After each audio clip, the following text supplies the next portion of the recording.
New post-war Old Dutch cleanser, famous for chasing dirt, presents Nick Carter, famous for chasing crime.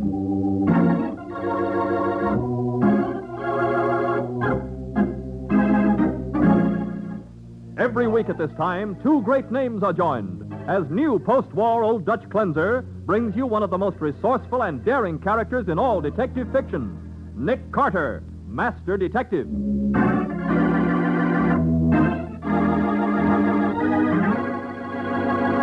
Well, Nick, did you get that description of the Travis girl? Yes, Patsy. A flashy type in her late 20s. Medium height, slender, snub nose, thin lips, perfect teeth. Nick, then you were right. They are the same person. You found the answer. Well, now, wait till you hear the rest. The Travis girl is a natural blonde. A natural? But the nurse is a bleach blonde. Those curls are positively brassy. Yes, and that means that the whole case is blown up in our faces.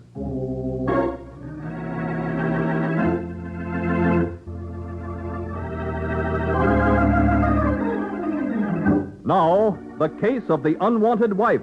Today's adventure starring Lon Clark as Nick Carter. Brought to you by new post-war Old Dutch cleanser. Nick and Patsy are returning to the office after an uptown luncheon engagement when a traffic light halts Nick's car in front of the city's most exclusive hotel, the Van Arnhem. That's the Van Arnhem where Mac McGowan works now, isn't it, Nick? Yeah, Mac's been house detective there ever since he retired from the force. Well, what in the world? Nick, look, she's coming this way. Who, Patsy? That woman in the blue coat. She just ran out of the hotel as if someone were chasing her. Say, somebody is chasing her. You're right. It's a man and a nurse, isn't it? Yeah, it looks that way. Are they coming right toward us? Please. Oh, please drive on and hurry. Now, wait a minute.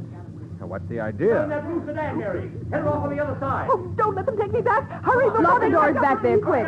Yes. Hey, Patsy, what in the name of heaven are Well, you you're doing? not going to let them get her until you find out what's going on, are you?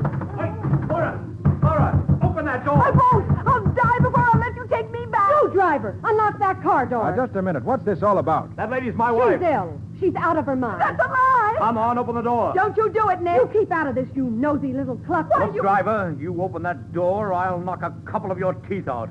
I think I'd like to see you try that. Mr. Barton, call the police. Yes, do. I'll tell them how you and my husband are trying to put me in an asylum so that you can get my money. Shut your mouth, Laura. You don't know what you're saying. Hey, what's going on here? Oh, Mr. Barton. Oh, hello, Mac. Why, hello, Patsy. And Nick. Mr. McGowan, these people are trying to kidnap my patient. You mean Nick and Patsy are... Hey, look, Mac, we're holding up traffic. I better pull over to the curb. Don't let them start that car, McGowan. Now, take it easy, Mr. Barton. I know these folks, and they're all right. Go ahead, Nick. Oh, you've got to believe me. I'm no more insane than you are. My husband and that woman are holding me prisoner. Now, don't get excited, Mr. Oh, get in touch with John Ramsey in San Francisco. He's my lawyer. He'll tell you.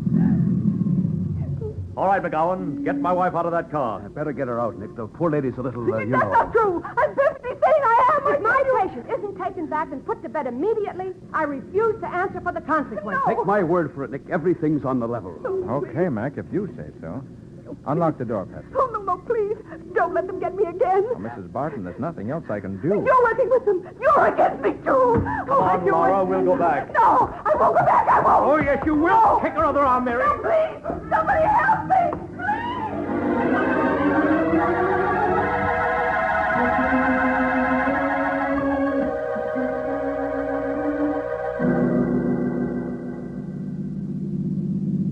Believe me, Patsy, I felt just as sorry for the poor woman as you did. Then why didn't you do something? Well, what could I do? There was nothing suspicious. Nothing suspicious. Did you ever in your life see a real nurse wearing as much makeup as that peroxide Goldilocks was spread on an inch thick? So what? There's no law against that. And it doesn't prove she's not a real nurse. Just the same, I'd like to get my hands in those blondine curls of hers. Calling me a nosy little cluck, will she? I don't blame you for being sore, Patsy, but still that's no reason to say she's not a real nurse. I didn't care much for Barton, either. But did you notice that when he got excited, he called her Mary? Are things usually that chummy between a nurse and her employer? Oh, now, Patsy, that's a strictly personal matter. Yeah, I'll bet it is. I wouldn't be surprised if it was so personal that railroading the wife into an asylum would be very convenient. That may very well be, but there isn't a scrap of evidence to back it up. Well, that's what Mrs. Barton said they were doing, and I believe her. Oh, Nick, she was so helpless, so frightened. Well, in her state of mind, it's natural to imagine things. What do we know about her state of mind except what Barton and the nurse told us? We know that Mac says they're telling the truth. And that's enough for me. Well, it's not enough for me. Oh, Nick, Nick, if there were only something we could do. Oh, Patsy, the chances are 1 in 1,000 that Mrs. Barton's story is true. Yeah, but Nick, that one chance. Won't you do something about it? Well, it's probably a waste of time, but if it'll make you happy... What? Nick, what are you stopping here for in front of a telegraph office? I'm going to play that 1,000 to 1 shot. Oh, Nick, you're an angel. I'll send a wire to John Ramsey, Mrs. Barton's lawyer in San Francisco.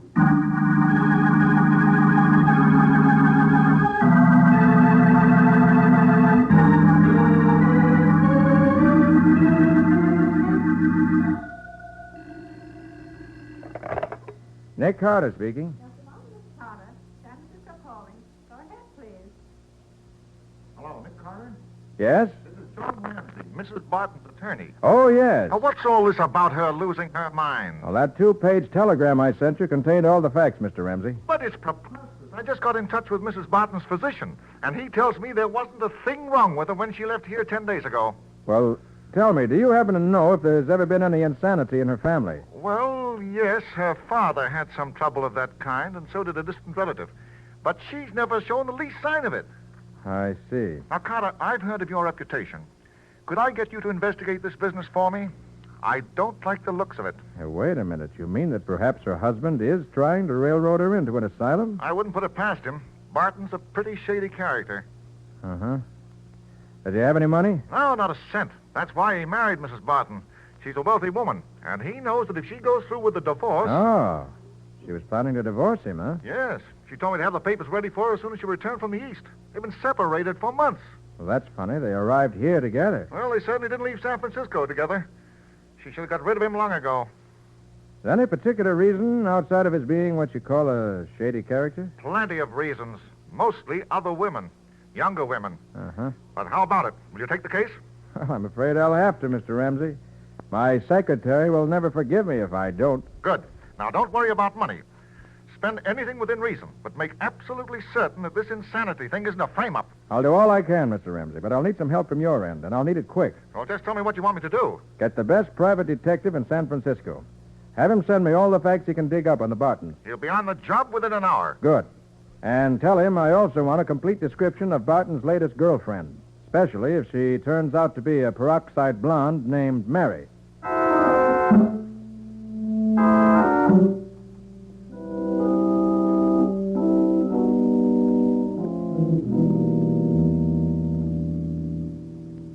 You say they checked into the hotel 5 days ago, Mac? Yeah, all 3 of them. Mrs. Barton was in a coma at the time. A coma? I'll bet she was drugged. I still say they're keeping her prisoner until they can railroad her into an asylum. Well, that may be what they're trying to do, Patsy, but it isn't easy to put a perfectly sane person in an asylum. Oh, I'll say it isn't. You've got to have a doctor certify that they're really mentally ill. Mac, do you know whether any doctor has visited her here at the hotel? Well, sure, a Dr. Leonard Jarvis. Why, Nick, you know Dr. Jarvis. You recovered his wife's pearls that time, remember? Yes, and Dr. Jarvis is one of the best psychiatrists in the city. It's a cinch he wouldn't be mixed up in anything illegal. Well, how do they happen to pick him, Mac, or don't you know? Oh, sure I do. Barton phoned the desk and asked for a psychiatrist. So the desk clerk called the medical association and got Dr. Jarvis's name. That was a couple of days after they came. Oh, well, I suppose there couldn't be anything suspicious if they let someone else pick the doctor. No, I don't think there could be, Patsy. If Jarvis says Mrs. Barton is mentally ill, that settles it. Nick, let's go see Dr. Jarvis. But why? Maybe he noticed something when he examined her. Maybe he... Oh, I don't know, but let's go see him anyway. All right, Patsy. If I don't, I may have to take you to see him.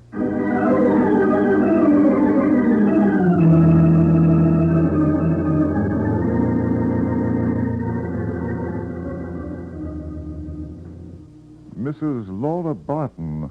Now, let me see. She's staying at the Van Arnhem, Dr. Jarvis. Yes, she's about 40 years old. Dark brown hair, thick glasses, very prominent front teeth. Oh, yes, of course. An extreme manic depressive, Carter.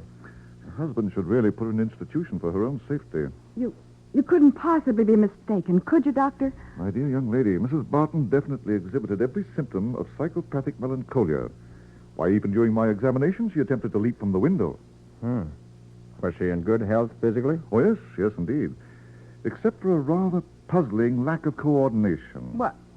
Well, Dr. Jarvis, what do you mean? Well, Miss Bowen, it's the inability to judge distance. For instance, when she reached for a cigarette, her hand missed the package by several inches. That condition is not ordinarily a symptom of her particular disorder. Tell me, Dr. Jarvis, could the symptoms you observed have been caused by a drug? Oh, absolutely not.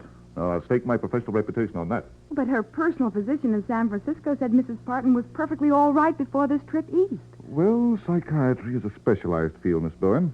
A general practitioner might easily overlook certain warning signals. Yeah, but the condition could have arisen without warning, couldn't it? Oh, I hardly think that's possible. But suppose it did. Then perhaps it could go away just as suddenly. Well, I suppose there might be exceptions. Dr. Jarvis. Yes?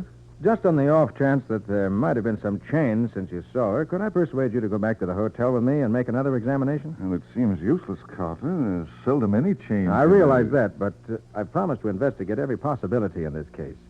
And I'd consider it a personal favor if you take another look at her. Please, Dr. Jarvis. Well, when you put it that way, I won't refuse. Good. I haven't forgotten your fine work in recovering Ethel's pearls. And you will go over there with us? Yes, I'll go with you. But I don't expect to find any reason why I should change my opinion.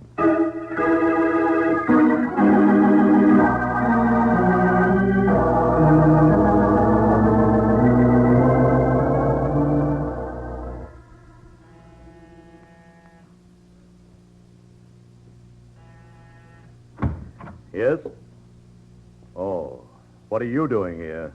We came with Dr. Jarvis, Mr. Barton. I wanted to see your wife again, Mr. Barton, to verify my earlier diagnosis. I hope you don't object.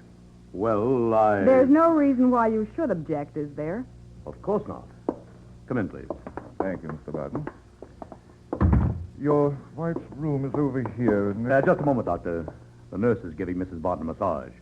If you'll be seated, I'll ask her to get the patient ready. Oh, very well. Have you seen the nurse yet, Dr. Jarvis? No, I haven't seen Miss Emerson. What? But- No, go away, please, Roger. But, Laura, dear, Dr. Jarvis is I won't see them. I won't. You see, a persecution complex. Leave them near me now. Laura, they only wanted No, I won't see them. Laura, come back here! No, they're fine. Great Scott! Nick, what happened? I don't know, but I'm going to find out. Come on. You're responsible for this, Carter. If it hadn't been for your meddling... Responsible for what? Where's Mrs. Barton? It wasn't my fault. I tried to hold her back, but Where's Mrs. Barton? there. Oh, Nick, look at the window. She got away from us. She jumped out.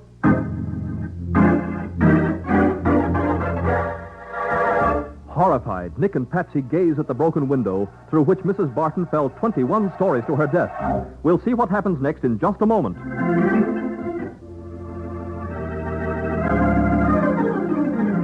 Now back to The Case of the Unwanted Wife. Today's adventure with Nick Carter, brought to you by new post-war Old Dutch cleanser. It is 10 minutes later. Miss Emerson, the nurse, has gone to notify the police. Nick and Patsy are examining the window through which Mrs. Barton fell 21 stories to her death. And Dr. Jarvis is speaking to the dead woman's husband. I warned you that something like this might occur, Mr. Barton.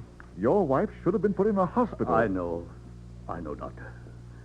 But she was so frightened of strangers. Yes. I heard her begging you to send me away. Oh, not you. It was Carter and that girl. In her poor, deluded mind, Laura pictured them as enemies. But When surely- she got in their car, they acted as if they were going to help her. Then they had to admit their mistake. Laura thought it was deliberate. She was getting better until that happened. Well, I'm sure Mr. Carter didn't do anything. Oh, what difference does it make now? She's dead and we can't bring her back. Well, her money's still here, Mr. Barton, so don't feel too bad. Why, Miss Bowen. How dare you say a thing like that? Perhaps because Patsy feels as I do, Mr. Barton. That your wife's death coming at this particular time looks very suspicious. I don't know what you're talking about. She was going to divorce you, wasn't she? No. We straightened everything out on the train coming east. We were completely reconciled. That's your story. But your wife said you kidnapped her and were trying to railroad her into an asylum in order to get her money. Oh, delusions, Mr. Carter. Just the delusions of a sick mind. That may be, Barton. But if Laura Barton had lived 5 minutes longer, she might have proved her statement was the truth. Are you accusing me Of murder, Mr. Barton? Yes, I think maybe I shall. There are laws about slander in this country, Carter. I'm going to drag you into court and make you prove that statement. And that's just where I intend to prove it, Barton.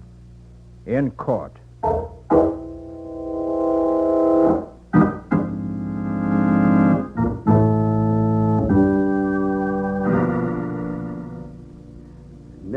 Nick, I hope you got plenty of proof to back up what you said to Barton. He's really boiling.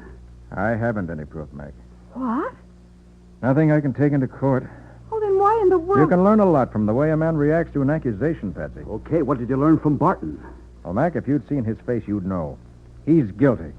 I'll bet my last dollar on it. Well, maybe you already have. He can sue you for everything you got. But you must have had something to go on, Nick. I have. It's not much, but it's enough to convince me. Oh, what is it? On the window frame through which Mrs. Barton fell, I found scratches. Deep scratches toward the outside, as if Mrs. Barton had been desperately trying to hold herself back. But, Nick, I also found this piece of broken fingernail wedged in a crack in the window frame at one of the scratches. Well, then you think they pushed her out of the window? I'm sure of it. Oh, but what if it turns out to be Barton's fingernail or the nurse's? Now, I took a look at Barton's hands and also at the nurse's. Her nails are perfect. So are his. Not a broken one among them. Well, maybe they did push her out, Nick, but you'll need a lot more than a fingernail to prove it. Yes, and besides, Dr. Jarvis will swear in court that she'd already tried to jump out of the window when he was there earlier. Yes, I know. Son, I'm afraid you're licked. Don't be too sure, Mac. What I do next depends on what we hear from San Francisco.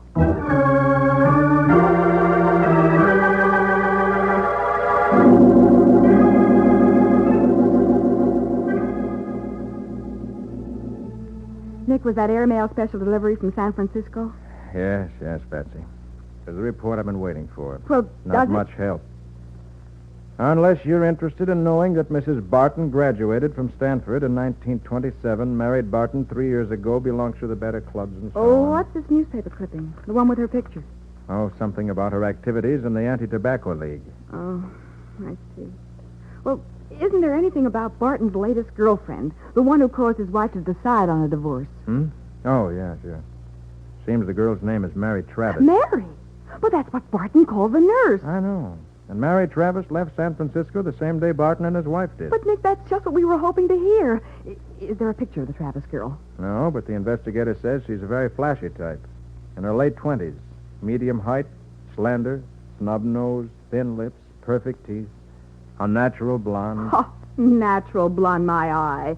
If that girl's hair wasn't dyed, I don't know dyed hair when I see it. Well, that's just the point, Patsy. The description fits Miss Emerson perfectly, except for her hair, which has very obviously been dyed. Even I can see that. And take it from me, it was no touch-up job either. Which proves that Mary Emerson, the nurse, is not Barton's San Francisco girlfriend. Yeah, I'm afraid you're right, Nick. Mary Emerson's hair was brown before she dyed it. What did you say? I said I could still see traces of brown at the roots of her hair. She must have dyed it blonde in a hurry. Brown? Huh? That's the answer, Patsy. It's got to be. Well, Nick, what are you talking about? Oh, what a fool I've been. Mrs. Barton was a member of the Anti-Tobacco League, and I didn't even... You didn't what? Give me that newspaper clipping, Patsy, Yeah. and get your hat. Uh-huh. We're going to see Dr. Jarvis again.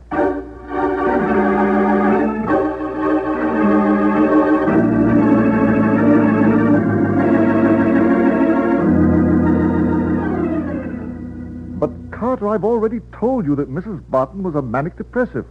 She exhibited every symptom. I know, Doctor, but is it usual for every symptom to be present? Well, not always, but hers was an extreme case. Almost as if she had learned those symptoms from a book and pretended to be out of her mind. Isn't that right? Well, yes, but... What? You're not saying that Mrs. Barton wanted me to think her insane? Here. Take a look at this newspaper clipping. Just the picture. I'm going to hold my hand over the printing under it. Why, that's... Oh, no, I'm wrong. For a moment, I thought it was Mrs. Barton. It is Mrs. Barton. No, it isn't, Carter. This woman has the same outstanding features. You mean the prominent front teeth, the thick glasses, and dark hair? Yes, but it's definitely not Mrs. Barton. All right. Now read what it says under the picture. Mrs. Laura Barton, prominent San Francisco clubwoman who lost... But, Carter, that is not the woman I examined. I'll swear to it.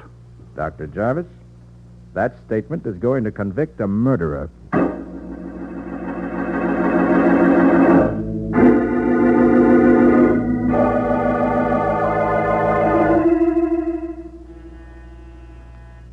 Nick, don't you think we should have brought the police with us? Mac's gone for them, Patsy, but I didn't want to wait. Hello, Miss Travis. Is Mr. Barton here? No, he isn't, and he wouldn't see you.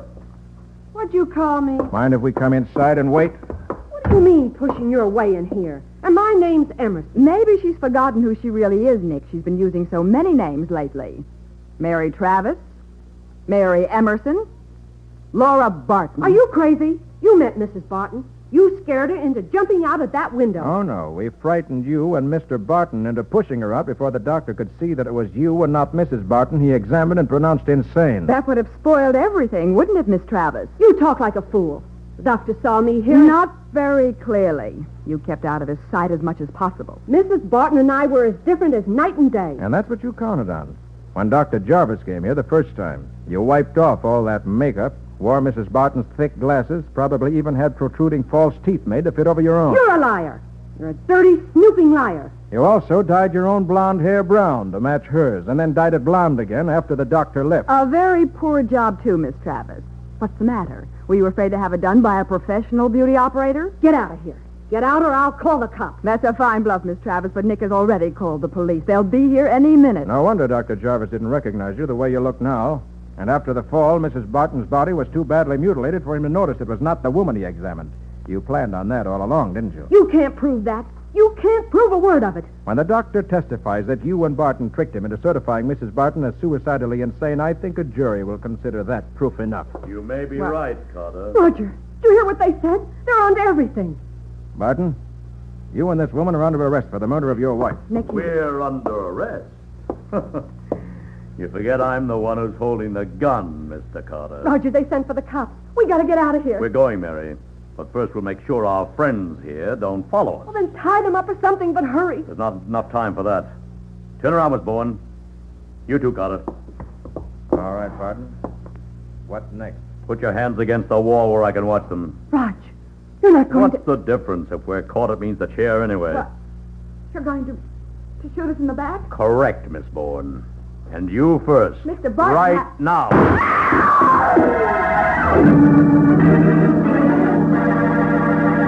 As fire jets from the muzzle of Roger Barton's revolver, Patsy screams and falls. We'll see what happens next in just a moment.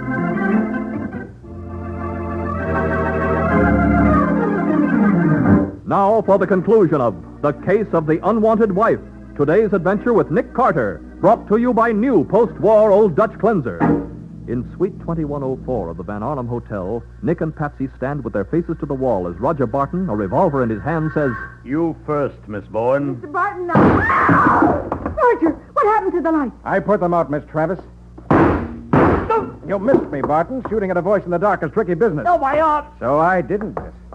Now, the flash of your gun served as a target. Patsy, I'm all right, except for some bruises.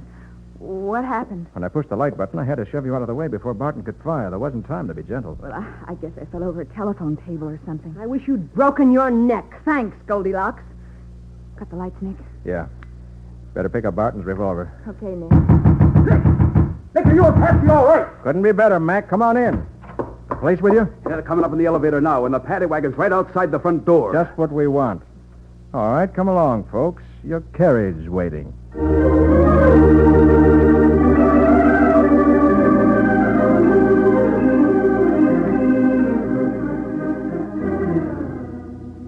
Nick, tell me, what did the fact that Mrs. Barton belonged to the Anti-Tobacco League have to do with solving the case? Well, Patsy, don't you remember that Dr. Jarvis said that the woman he examined reached for a cigarette? Why, yes.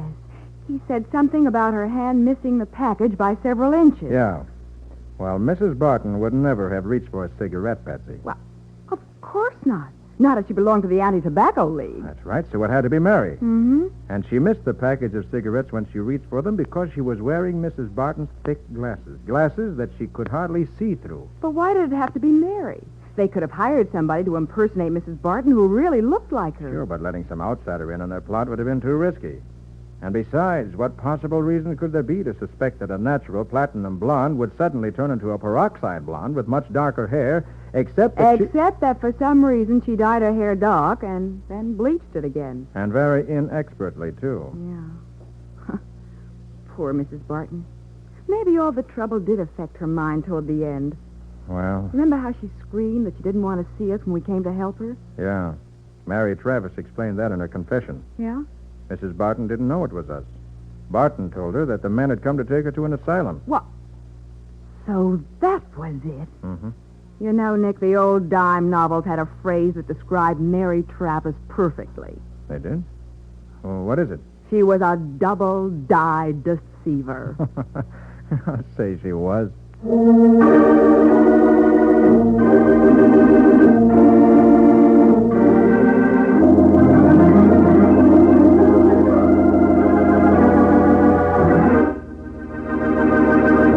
about next week's adventure, Nick? Well, it's a story of Johnny Wade, Mike, a boy I had a lot of faith in, even though he'd been in prison. Johnny was one of our best friends, Mike, so when he was released from the state penitentiary, Nick and I were right there to meet him. See, he was only a youngster, and I wanted to help him get a fresh start. Yeah, but Johnny was too ambitious. But that's a good thing in a boy, isn't it? Not in this case, Mike.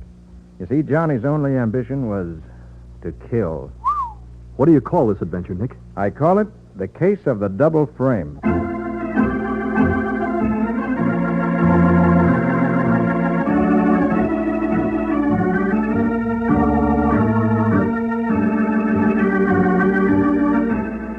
Nick Carter, Master Detective, is presented each week at this time by the Cudahy Packing Company and is produced and directed by Jock McGregor, copyrighted by Street and Smith Publications, Incorporated. Charlotte Manson is featured as Patsy. Today's script was written by Jim Parsons. Original music is played by Henry Silverne. This program is fictional, and any resemblance to actual persons, living or dead, is purely coincidental. This is Michael Fitzmaurice saying, when minutes count, use new post-war Old Dutch cleanser.